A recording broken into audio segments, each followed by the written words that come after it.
Olá, seja bem-vinda ao Mulheres Lendo Juntas. Eu sou Lorena e vou ler com vocês a parte 1 do capítulo A Libertação Gay e o Feminismo Lésbico, do livro A Origem da Política Queer, escrito por Sheila Jeffreys, traduzido por Karen Mizuno e publicado aqui no Brasil pela editora Gina. Antes de iniciar a leitura, eu gostaria de lembrar que existem várias formas de fortalecer o projeto. Você pode curtir, comentar o que achou dos episódios e, claro, compartilhar com suas amigas. Seu apoio financeiro é muito importante para mantermos todo o trabalho de gravação, edição, revisão e posts dos episódios. Então, se puder, apoie com qualquer valor no Pix mulhereslendojuntas@gmail.com ou no apoia.se/mulhereslendojuntas. Estamos no Instagram, TikTok, Spotify, YouTube e Orelo, então não esquece de seguir, dar 5 estrelas e ativar as notificações para acompanhar as novidades. Agora sim, vamos para a leitura. A libertação gay e o feminismo lésbico. A visão de futuro das feministas lésbicas não consistia em um mundo público de oportunidades oficialmente iguais, baseado em um mundo privado, no qual a desigualdade pode ser erotizada e explorada para fins de excitação. O público e o privado deveriam ser partes de um todo, moldadas para representar uma nova ética. Hoje, muitas lésbicas jovens e homens gays se autodenominam queer sem pensar duas vezes. No entanto, a moda de utilizar esse termo para descrever lésbicas e gays surge apenas na última década, e algumas lésbicas ainda o consideram abominável. A política e a teoria queer emergiram em um ponto particular na história do desenvolvimento dos movimentos lésbico e gay, e é provável que seus proponentes enxerguem a política queer como o apogeu desse desenvolvimento. Muitas críticas feministas lésbicas a consideram um movimento reacionário aos interesses de mulheres e lésbicas. Para entender a política queer de hoje, precisamos ver como suas ideias e práticas emergiram em relação ao que as antecedeu, seja como desenvolvimento, seja como reação. Neste capítulo, olharei para a libertação gay e o feminismo lésbico como contextos para a compreensão da política queer. As ideias e estratégias para a libertação gay saíram do mesmo cadinho que deu à luz os novos movimentos sociais do final dos anos 60 e começo dos anos 70. Estes novos movimentos eram o feminismo, a libertação jovem, a libertação negra, Paris de 1968 e o movimento estudantil. Ideias socialistas e feministas infundiram a libertação gay desde sua origem.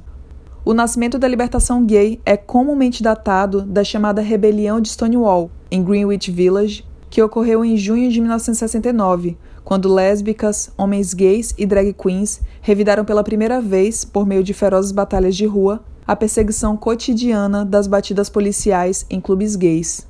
De fato, a rebelião precisa ser compreendida como a ascensão de um sentimento gradualmente intensificado de frustração e resistência que vinha crescendo dentro e fora das primeiras organizações lésbicas e gays dos anos 1960.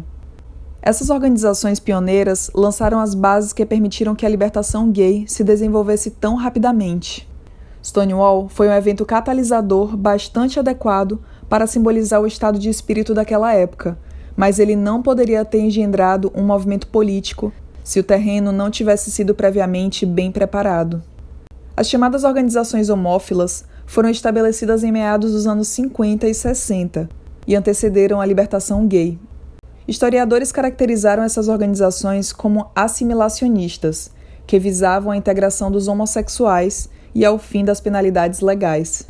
O que diferenciava a libertação gay é que a assimilação era repudiada em favor do sair do armário, do orgulho gay e das demandas por mudanças sociais extremas que eram necessárias para a libertação de mulheres, lésbicas e gays. Ativistas da libertação gay, alimentados pela confiança conquistada pelo espírito da época, em que tantos grupos sociais protestavam, teorizavam e demandavam mudanças sociais, reivindicaram sua homossexualidade e realizaram protestos dramáticos e divertidos em espaços públicos. A libertação gay foi originalmente concebida como a Gay Liberation Front, GLF. A palavra frente sugere as bases socialistas da libertação gay. A GLF foi moldada na luta pela libertação contra o imperialismo, conduzida por povos colonizados ao redor do mundo, como no Vietnã. Lisa Power, em sua História da GLF, em Londres, comenta que, abre aspas, a A GLF, em Londres, atraiu, entre outros, pessoas com experiência na resistência à Guerra do Vietnã, na libertação das mulheres, na imprensa alternativa, no Panteras Brancas, um grupo de suporte aos Panteras Negras, no Grupo Marxista Internacional, no Partido Comunista e em uma grande variedade de outros grupos de esquerda, incluindo os maoístas, a cultura das drogas, os transexuais e os garotos de programa. Fecha aspas. A análise socialista foi aplicada à situação das lésbicas e dos homens gays. Havia, nessa época, uma crítica por parte da esquerda àquilo que era visto como uma distorção geral de toda a sexualidade nessa sociedade, com o propósito de controle social e com a finalidade de vender o excesso de bens de consumo que o sistema econômico produz. Teóricos da libertação gay se engajaram em enorme crítica às forças capitalistas, exemplificadas pela indústria do sexo gay e pelos donos de clubes gays que criaram a exploração de homens gays. Eles argumentavam, abre aspas, a GLF espera promover uma fuga desesperadamente necessária para as pessoas que estão cansadas do alienante e exploratório mundo gay, do sexo furtivo em lugares públicos e discussões perigosas ao Hampstead Heath, um parque natural localizado na Zona 2, ao norte de Londres, e que desde o século XVII é utilizado por homens gays para a prática do sexo casual, anônimo e consensual com outros homens. Nós queremos providenciar um melhor cenário às pessoas gays, fecha aspas. Ativistas da libertação gay rejeitaram o modelo médico, que concebia a homossexualidade como uma doença. Eles fizeram uma campanha bem-sucedida para que a homossexualidade fosse removida da lista americana de diagnósticos de doenças mentais, o DSM-3, e proclamaram que o gay é bom. Sua crença era de que a opressão dos homossexuais era resultado da dominação masculina, e que a libertação das mulheres e a libertação gay estavam inevitavelmente conectadas de tal modo que uma não poderia ser alcançada sem a outra.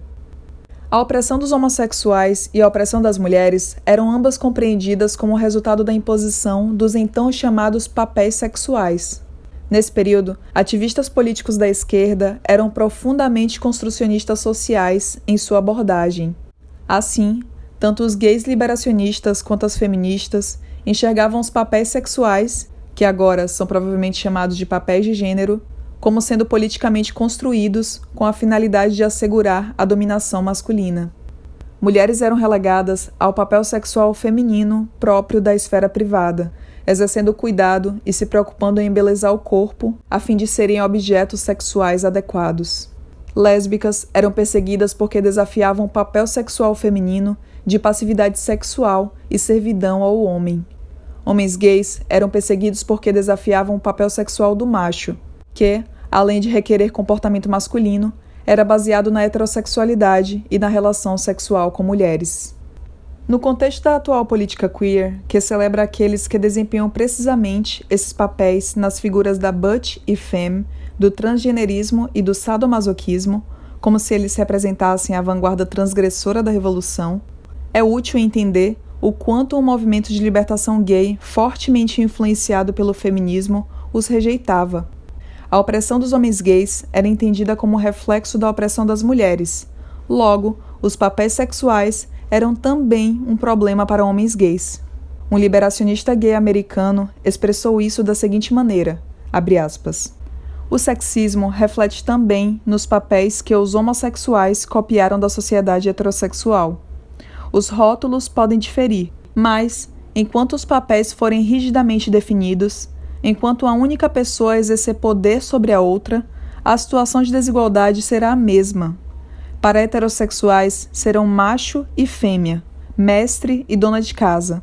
Para os gays, serão butch e femme, ativo e passivo. E o extremo, em ambos os casos, é o sádico e masoquista. Seres humanos tornam-se objetificados e são tratados como propriedade, como se uma pessoa pudesse ser dona da outra. Fecha aspas. Um ativista britânico pela libertação gay escreveu, abre aspas, nós fomos forçados a desempenhar papéis baseados na sociedade heterossexual, como a butch e a femme, os casamentos nucleares que perpetuaram dentro dos relacionamentos as mesmas opressões que a sociedade exterior força em suas mulheres. Fecha aspas. Um outro escreveu, abre aspas, Desempenhar papéis em uma sociedade que demanda as definições de gênero, a reprodução de papéis sexuais, o masculino versus o feminino. O que nós, aqueles que a sociedade repudia e condena como meio-homens, podemos fazer? Frequentemente, reagimos com a reprodução exagerada desses papéis. Fecha aspas. Nos anos de libertação gay, ninguém argumentou que a reprodução de papéis era uma experiência autêntica e exclusiva de lésbicas e gays, como ocorreu nos anos 80 e 90. Não havia vergonha alguma em admitir que gays estavam envolvidos na imitação da sociedade heterossexual quando embarcavam na reprodução de papéis. Entendia-se que os gays também eram construídos pelas regras da sociedade heterossexual. Carol Whitman, da US Gay Liberation, diz, abre aspas, nós somos filhos da sociedade heterossexual. Nós ainda pensamos heterossexualmente. Isso é parte da nossa opressão. Um dos piores conceitos heterossexuais é a desigualdade macho e fêmea, ativo e passivo, cônjuge e não cônjuge, heterossexual e homossexual, chefe e trabalhador, branco e negro e rico e pobre. Durante muito tempo, nós imitamos esses papéis para nos proteger. Isso é um mecanismo de sobrevivência. Agora, estamos nos tornando livres o suficiente para deixarmos para trás os papéis que pegamos das instituições que nos aprisionaram. Fecha aspas. Um grupo de mulheres que fazia parte do movimento de libertação gay nos Estados Unidos, o Gay Revolutionary Party Women's Caucus, rejeitou firmemente a reprodução de papéis sexuais por lésbicas, já que esta não configurava nenhuma vantagem a elas. Abre aspas. Apesar de nenhuma de nós ter sido educada na condução de relações igualitárias e sem papéis definidos, as lésbicas podem chegar mais perto dessa realização do que outras pessoas, pois nenhum dos treinamentos de reprodução de papéis sexistas, recebidos por todos, contribui para o funcionamento de seus relacionamentos. A reprodução de papéis não as leva a lugar nenhum. A butch não recebe nenhuma das recompensas sexuais, sociais ou econômicas do macho. E a femme não tem um homem para trazer para casa o salário masculino ou para protegê-la dos ataques de outros homens. Fecha aspas. Tais sentimentos, provenientes daqueles que teriam se enxergado como a vanguarda das políticas gays na época, contrastam fortemente com a atitude que se desenvolveu posteriormente em algumas áreas da comunidade lésbica no que diz respeito à reprodução de papéis por lésbicas. Entre o fim dos anos 80 e os anos 90, escritoras lésbicas como Joanna Estlé construíram uma reputação considerável ao celebrarem e romantizarem a reprodução de papéis como a mais autêntica forma de lesbianismo. Enquanto na libertação gay a resposta aos papéis era derrubá-los, nas décadas posteriores eles foram escolhidos, polidos e reimplantados com o propósito de promover a excitação sexual. Outra pauta comum entre a libertação gay e a libertação das mulheres foi o desafio ao casamento e à família nuclear. O casamento era considerado por ambos um contrato de exploração e dominação masculina, o qual necessitava precisamente dos papéis sexuais que eram considerados tão opressivos. A oposição ao casamento era tão fundamental que foi enfatizada por Jill Tweed, um influente colunista de opinião do The Guardian, em um artigo positivo sobre a libertação gay. Abre aspas. A Gay Lib não advoga pelo direito dos homossexuais ao casamento. A Gay Lib questiona o casamento. Fecha aspas. Dois aspectos da teorização da libertação gay diferem dramaticamente da política queer. Um é o entendimento de que a opressão dos homens gays deriva da opressão das mulheres. Outro é que as muitas formas de comportamento gay masculino, que hoje são enaltecidas na política queer, são resultado da opressão gay e não podem ter um fim sem um fim da opressão das mulheres. Formas de comportamento que eram historicamente parte do comportamento de homens que faziam sexo com homens, como cruising, que se refere ao comportamento masculino gay de frequentar espaços públicos transformados em pontos de encontro para sexo com desconhecidos, e a afeminação, eram vistas por ativistas da GLF como resultado da opressão, e não como formas inevitáveis e autênticas de comportamento gay. O entusiasmo político original da libertação gay durou poucos anos no Reino Unido e nos Estados Unidos. No Reino Unido, alguns homens retornaram às práticas que haviam criticado quando a libertação gay estava em seu auge, como o cruising. Agora que uma comunidade gay assumida existia na forma de um mercado, um novo nicho gay de negócios se envolveu na exploração de homens gays da mesma forma que os heterossexuais e a máfia haviam feito anteriormente. Nascia o capitalismo gay. A masculinidade gay virou moda, ao passo que a libertação gay havia evitado a masculinidade enquanto comportamento de dominação masculina. Uma política de ativismo gay por direitos iguais começou a se desenvolver, o que alguns liberacionistas gays viram como uma desradicalização e um enfraquecimento do movimento por mudanças sociais radicais. Por que, então, o desafio radical da libertação gay não se sustentou? Por que a libertação gay falhou? John DeMillo, no novo prefácio da reedição da Antologia Americana de Escritos da GLF, argumenta que a libertação gay foi suplantada por um ativismo por direitos gays mais palatável no fim dos anos 70. Esse novo movimento por direitos gays não se encaixava mais como um entre outros movimentos de libertação trabalhando por mudanças sociais fundamentais. Sua agenda tornou-se mais estreita, aderindo à política liberal por direitos iguais. Abre aspas. Conforme os anos 70 avançavam, os movimentos gay e lésbico começaram a viajar por muitos caminhos diferentes. Um deles pode ser classificado como um movimento pelos direitos gays. Composto principalmente por homens gays brancos de classe média, mas também por algumas lésbicas e pessoas racializadas, essa política orientada para reformas focava apenas nas pautas gays, abandonando amplamente a extensa análise da opressão que inflamou a libertação gay. Esses ativistas, muitos dos quais eram bastante militantes nas táticas que defendiam, buscavam entrar no sistema em termos de igualdade. Fecha aspas. Em particular, DeMillo argumenta que esses novos ativistas por direitos iguais perderam a compreensão do movimento de libertação gay, de que a opressão dos gays era resultado do sexismo e que, por isso, homens gays precisavam lutar contra o sexismo ao lado das mulheres. Abre aspas. Diferente dos homens gays em Out of Closets, que viam o sexismo como a raiz da opressão dos homens gays, agora o sexismo é considerado algo relativo a elas. Fecha aspas.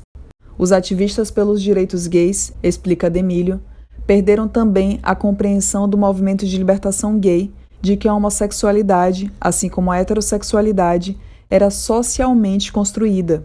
As identidades gay e lésbica, ele afirma, voltaram a ser vistas, assim como no período pré-Stonewall, abre aspas, como identidades fixas determinadas no início da vida, se não no nascimento, mas naturais, boas, saudáveis, ao invés de não naturais, ruins, doentias, fecha aspas.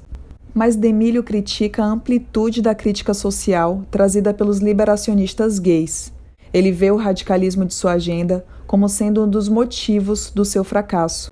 Ele levou em conta os argumentos feitos por libertários sexuais nos anos 80 e 90, que afirmavam que os liberacionistas gays, assim como as feministas radicais que sofriam ataques similares, eram, nas palavras dele, moralistas e condescendentes. Em seus ataques, abre aspas, aos papéis sexuais, ao sexo casual, à objetificação e à cultura dos bares, eles acabaram construindo uma política sexual prescritiva. Estiveram a ponto de se tornar um esquadrão anti-vícios, fecha aspas. É interessante notar o quão similares essas acusações são aos ataques às feministas radicais nos chamados debates feministas sobre sexualidade dos anos 80. Nesses debates, a crítica feminista radical à pornografia e à prostituição também foi atacada como sendo de direita e moralista. Enquanto nas comunidades e políticas gays masculinas não houve um debate acirrado, levando ao simples esmorecimento dos entendimentos da libertação gay, entre lésbicas e feministas, a batalha para vencer a crítica feminista radical era furiosa. DeMillo diz que o problema dos gays liberacionistas era sua, abre aspas, ingenuidade em relação às dinâmicas do desejo sexual. A mudança era assumida como sendo mais fácil do que realmente era, fecha aspas. Ele permanece crítico ao liberalismo sexual que substituiu a crítica liberacionista gay, abre aspas. Ainda assim, ao reagir a isso, parece que frequentemente abrimos mão de pensarmos criticamente sobre a sexualidade. Nossa política sexual é com frequência reduzida a uma campanha contra as proibições, fecha aspas. Mas ele parece muito cansado e muito desiludido para manter uma crítica, que foi tão vital nos anos anteriores, a construção da sexualidade. Abre aspas. Dentro de uma cultura na qual a sexualidade passou a definir a verdade do self e na qual o desejo sexual parece coincidir com quem nós somos, talvez seja muito divisível, muito volátil submeter algo tão pessoal ao escrutínio político. Fecha aspas. Essa renúncia vem menos facilmente para as ativistas feministas, já que são as mulheres aquelas que sofrem diretamente com o exercício de uma sexualidade masculina construída em torno da objetificação e da agressão, que se dá na forma do estupro, do assassinato, do assédio sexual, da pornografia e da prostituição. A renúncia de Demílio é um luxo que nós, que continuamos buscando o fim da violência masculina, não podemos nos dar. Carla Jay e Alan Young, em sua nova introdução à antologia Out of Closets, explicam que abandonaram seus sonhos de revolução por serem simplesmente impraticáveis, por não terem apelo popular suficiente. Abre aspas. Tal como nossos homólogos heterossexuais da nova esquerda, fomos enfeitiçados pelo slogan Revolução em Nossa Vida, mas estávamos alheios ao fato de que esses objetivos de longo prazo tinham pouco significado para a grande massa da população americana, inclusive a maioria dos gays e das lésbicas americanas, que estava sobrecarregada com o trabalho, o lar, as crianças e outras responsabilidades. Em relação à insistência em conectar o pessoal com o político, isso pode ter sido bastante recompensador e servido como terapia barata para muitos, mas sua aplicação extrema tornou a vida um tanto difícil. Fecha aspas. Eles perguntam, abre aspas, então, qual é a real libertação gay? É a assimilação de pessoas gays em cada ponto do tecido social da vida americana existente? Ou é o movimento revolucionário total que motivou os escritores de Out of Closets? Fecha aspas. Um desenvolvimento que provavelmente acelerou o abandono das percepções feministas por muitos ativistas gays foi a numerosa retirada das lésbicas do movimento de libertação gay, a fim de que pudessem concentrar suas energias no feminismo lésbico. Lésbicas sempre estiveram em minoria dentro do movimento de libertação gay, sendo uma considerável minoria dentro do Reino Unido.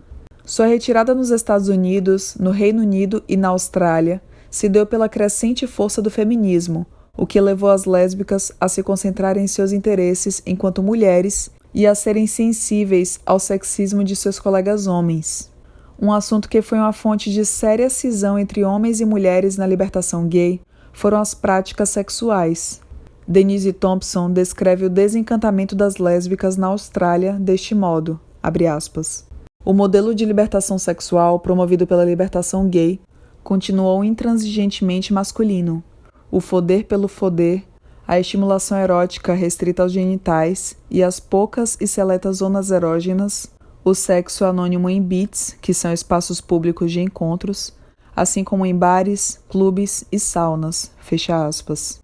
Greg Bledford, da Sydney Gay Liberation, reflete sobre a misoginia casual dentro do que ele chama de subcultura homossexual da seguinte forma, abre aspas. As mulheres são frequentemente referenciadas por seus órgãos sexuais. Bacalhau é um termo comum para as mulheres, e buceta é usado como um adjetivo para referir-se a algo que possui as características de uma mulher. O termo depreciativo Maria Purpurina é usado para descrever mulheres que apreciam a companhia de homens gays. Além dessas expressões características de homens gays, a maioria das referências às mulheres são similares às formas como os homens gays heterossexuais costumam responder às mulheres: vaca, velha, prostituta, piranha, fácil, vadia. Fecha aspas. Os homens, dentro da libertação gay, precisavam se esforçar para superar esses elementos da cultura gay e nem sempre obtinham sucesso. A maioria das lésbicas envolvidas na libertação gay no Reino Unido abandonaram em massa o movimento. Como Nettie Pollard, uma das que ficaram, descreve, abre aspas, 4 ou 5 de nós ficaram, e o restante, mais ou menos 30, saiu, fecha aspas. Lisa Power oferece algumas explicações. Para sua história oral da GLF, ela entrevistou homens que estiveram envolvidos com a libertação gay no início dos anos 70. Um homem, Tim Clark, explicou que homens estavam unidos por toda a atividade sexual que acontecia entre eles. Abre aspas. Em geral, elas estavam excluídas do sexo em massa que os homens estavam praticando, o qual servia como uma forma de conexão. Fecha aspas. Uma entrevistada lésbica apoiou a ideia de que homens e mulheres estavam divididos por causa da determinação dos homens em verem suas práticas sexuais como a própria essência da libertação. Abre aspas. O que causou problemas entre homens e mulheres foi o fato de que vários dos homens queriam falar sobre contagging nos encontros. Fecha aspas. Sobre contagging se refere ao sexo praticado entre homens desconhecidos em banheiros públicos. Outro ponto que irritou as lésbicas foi a adoção, por alguns homens na libertação gay, da prática do drag. O entendimento de que papéis sexuais estavam na raiz da opressão das mulheres e dos homens gays era expresso por alguns homens gays de maneiras que ativistas lésbicas consideravam problemáticas. No Reino Unido, por exemplo, alguns homens da libertação gay decidiram usar vestidos no underground, nas ruas e no cotidiano. Nas reuniões, eles decidiram se envolver em práticas tradicionalmente femininas, incluindo tricotagem. As lésbicas presentes dificilmente usariam vestidos. Algumas achavam essa imitação de estereótipos ofensiva. Como Paul explica, abre aspas, o drag alimentou de forma exponencial a raiva de muitas mulheres da GLF, que viam nessa prática não a quebra por parte dos homens de sua inibição e machismo, mas sim como a exploração da feminilidade tradicional. Fecha aspas. O homem que esteve envolvido na GLF deu a Power uma descrição gráfica de como se dava essa ridicularização.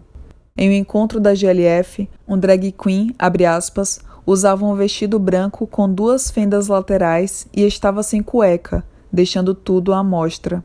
As mulheres usavam calças. Fecha aspas. Mary McIntosh, uma socióloga lésbica que também estava envolvida na GLF, explicou, abre aspas, eu lembro de um baile em que alguns homens estavam praticando um drag extremo, que me pareceu bastante zombeteiro. Nada disso havia sido ponderado. Fecha aspas. As mulheres da GLF estavam sendo pressionadas a aceitar travestis não operados como se fossem mulheres e a permitir que eles participassem dos grupos de mulheres. Isso fez com que grupos de mulheres fossem como grupos mistos, porque, abre aspas, podia haver 10 transexuais e aproximadamente 12 mulheres, e algumas das mulheres sentiam que essas pessoas tinham atitudes bem masculinas, eram bastante paternalistas com as mulheres e tentavam roubar a opressão das mulheres sem abrir mão do poder da pica. Fecha aspas. Mas os homens gays que gostavam de praticar o drag consideravam que a masculinidade era o papel sexual que deveria ser desafiado e que, por usar roupas tradicionalmente femininas, eles estavam ajudando a destruir a masculinidade. Eles estavam fazendo aquilo que agora pode ser chamado de performance de gênero, de uma maneira bastante direta e politicamente motivada.